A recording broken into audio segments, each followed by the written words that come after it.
Please Gita Naidu గారు చెప్పండి madam. Gita Naidu గారు మీరు చెప్పండి. ఈ వరుసగా ఇన్ని రోజుల పాటు మీరు సరే సోషల్ యాక్టివిస్ట్ గా మహిళల పక్షాన మాట్లాడడం, మహిళల సమస్యల మీద మాట్లాడడం, స్టిల్ మహిళల సమస్యలు జరగట్లేదు అని కాదు, మహిళలు ఎదుర్కొంటూనే ఉన్నారు, ఇవి ఒక పక్కన ఉన్నాయి. At the same time parallel గా ఇంకా చెప్పాలి అంటే ఇంకాస్త దూకుడుగానే భర్తల్ని మట్టు పెడుతున్న భార్యలు అన్న విషయాన్ని పదే పదే చర్చల్లోకి వచ్చేలాగా మారింది. అంటే ఎక్కడ ప్రాబ్లం వచ్చింది? మహిళల్లో ప్రాబ్లమా? అంటే ఏం జరుగుతుంది అసలు? ఒకటండి, పూర్వకాలం ఉమ్మడి కుటుంబాలు ఉండేయండి. ఇప్పుడు డాక్టర్ గారు చెప్పినట్టుగా ఉమ్మడి కుటుంబాలు ఉంటే ఏంటంటే కోడలు తప్పు చేసినా, కొడుకు తప్పు చేసినా, ఏదన్నా తప్పులు అప్పుడే పెద్దవాళ్ళు ఉండేవాళ్ళు. అంటే పరిష్కారం గురించి తర్వాత మాట్లాడదాం. ఇప్పుడు వస్తున్న కేసెస్ ఎలాంటివి వస్తున్నాయి మీ దగ్గరికి? అంటే ఇప్పుడు ఎలా అంటే నాకు రెండు రకాలుగా వస్తున్నాయండి. భర్త తప్పు చేసిందని, భార్య తప్పు చేసిందని, ఇట్లా రెండు రకాలుగా వస్తున్నాయి. ఏదేమైనా తప్పండి. ఒక అమ్మాయి పెళ్ళయ్యాక ఒక అబ్బాయి పిల్లలకి కట్టుబడి ఉండాలి. పిల్లలు లైఫ్ లో స్పాయిల్ అయిపోతాయండి. ఈ మధ్య మనం చూస్తుంటే గనక ప్రేమించేమని చెప్పేసి తల్లిదండ్రులు దగ్గర నుంచి వెళ్ళిపోయాక వాళ్ళు కొన్నాళ్ళయ్యాక వాళ్ళు ఎవరో ఒకరు చనిపోవటం అందరూ, లేదంటే తల్లిదండ్రులు పరువు హత్య అని చెప్పేసి మాకు పరువు పోయింది అన్నట్టుగా వాళ్ళే హత్య చేయటం మనం చూసాం. ప్రణయ్ గారిది ఒక ఎగ్జాంపుల్ వరంగల్లో. ఇట్లా జరుగుతుంది.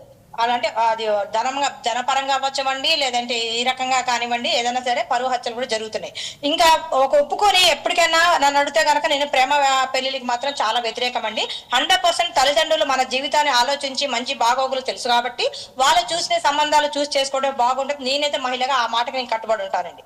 ఎప్పుడు ప్రేమ వ్యవహారం ఇష్టపడితే గనక అంతవరకే ఉండాలి, ఇక వేరే దారిగా వెళ్ళకూడదు. ఉండి అటు తల్లిదండ్రులు ఇటు తల్లిదండ్రులు ఒప్పించి వాళ్ళు ఒప్పుకుంటేనే నిజాయితీగా పెళ్లి చేసుకోవాలి, లేదంటే గనక చేసుకోకూడదు, వదిలేయాలి. అక్కడ అబ్బాయి వదిలేయాలి, ఇక్కడ అమ్మాయి వదిలేయాలి. కానీ కొన్ని కేసులు నేను చూస్తే మాత్రం అమ్మాయి మీద యాసిడ్లు పోసేయడం కానివ్వండి, లేదా అమ్మాయి వీడి మీద కక్ష పెట్టుకొని ఈ రకంగా మీరు చెప్పిన విధంగా వేరే దారి పట్టడం కానివ్వండి జరుగుతుంది. కానీ ఈ ధోరణి చాలా దారుణం అండి. దీనిని 100% ఖండిస్తున్నాను మహిళగా. తర్వాత ప్రభుత్వాలు కూడా వీటి మీద చొరవ చూపాలండి. కేంద్ర ప్రభుత్వాలు కానివ్వండి, రాష్ట్ర ప్రభుత్వాలు కానివ్వండి, చొరవ తీసుకొని వీటి మీద అవగాహన పబ్లిక్ లోకి తీసుకురావాలి.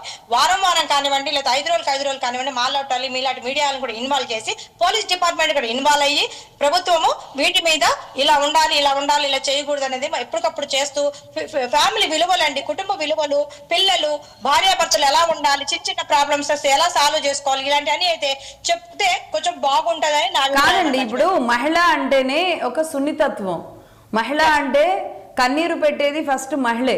ఎందుకంటే ఎమోషన్స్ అనేది మహిళలకి ఎక్కువ ఉంటాయి, ప్రేమ కూడా అదే విధంగా ఉంటుంది. సరే కోపం వచ్చినా సరే ఆ కోపం కూడా ఒక స్థాయి వరకు ఉంటుంది. కానీ మహిళ ఎప్పుడూ చంపుకోదు, అమ్మ తన బిడ్డల్ని తను చంపుకోదు, అసలు ఎవరికి హాని పరచరు. ఇప్పుడు మనం ఏది చూసినా ఇప్పుడు ఏ కఠినమైన ఏమంటారు పనులు ఏదైనా చూసినా, ఇప్పుడు ఒక కోళ్ళను కోయడమో లేదంటే మేకలను కోయడం, ఇలాంటి పనుల్లో కూడా మహిళలు ఉండరు. ఎందుకంటే వాళ్ళు ఎంతవరకు ఉండగలరో అంతవరకు మాత్రం మహిళలకు ఒక స్థానం ఉంది. ఈరోజు ఆకాశంలోకి వెళుతున్న మన సునీత విలియమ్స్ లాంటి వాళ్ళని, గొప్ప మహిళల్ని చూస్తున్నాం. ద సేమ్ టైం అదే మహిళలు తమ కుటుంబాలకు ఇచ్చే విలువలు, తాము వెళుతున్న విధానాలు చూస్తున్నాం. కానీ ఎందుకు కొన్ని సెక్షన్లు మాత్రం ఏ ప్రలోభాలకి గురవుతున్నారు, ఏ ఎమోషన్స్ గురవుతున్నారు? ఏం లేదండి, అక్రమ సంబంధాలు ఎక్కువ అయిపోయినాయండి మన భారతదేశంలో. ముఖ్యంగా 2 తెలుగు రాష్ట్రాలు ఈ మధ్య కాలంలో చూస్తే లక్ష్మి గారు మనకి అక్రమ సంబంధాలు ఎక్కువైపోయినాయి. పెళ్ళయ్యాక పిల్లలు పుట్టాక కూడా భర్త వేరే అమ్మాయితో తిరగటం, భార్య భర్త డ్యూటీకి వెళ్ళిపోయాక లేదా వేరే విదేశాలు ఉండటం కానివ్వండి, లేదా వేరే ఊర్లు వెళ్ళటం కానివ్వండి, ఇలా అక్రమ సంబంధాలు పెట్టుకో